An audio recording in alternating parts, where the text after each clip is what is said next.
அண்ணன் விஜய் அவர்களை பத்தி ஒரு லைன்ல சொல்லுங்க சார். ஒரு நம்பிக்கைக்குரிய தலைவராக நான் இதை பார்க்கிறேன்.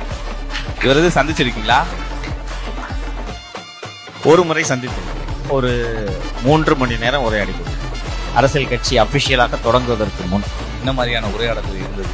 நேரடியாகவே கேட்டேன் அவர்கிட்ட. ரொம்ப எல்லா விஷயங்களையும் சொல்ல முடியாது, சொல்லக்கூடிய விஷயங்களையும் சொல்றேன். இங்கே மார்க்கெட்டில் நம்பர் 1 குதிரை, 1000 கோடி ரூபா பிஸ்னஸ் உங்களுக்கு, அதை விட்டுட்டு எதுக்கு சார் நீங்கள் சும்மா இன்னும் 5 வருஷத்துக்கு உங்களை நகர்த்திட்டு வர்றதுக்கு ஹீரோங்க யாரும் கண்ணு கட்டின தூரம் வரைக்கும் யாரும் ஹீரோ இல்லை. நீங்கள் தான் 5 வருஷத்துக்கு இருக்க போறீங்க, ஏன் சார் அதை விட்டு வரீங்க அப்படின்று கேட்டபோது, இந்த மக்களுக்காக ஏதாவது செய்ய வேண்டும் என்று நான் விரும்புகிறேன் அப்படின்னு சொன்னார்.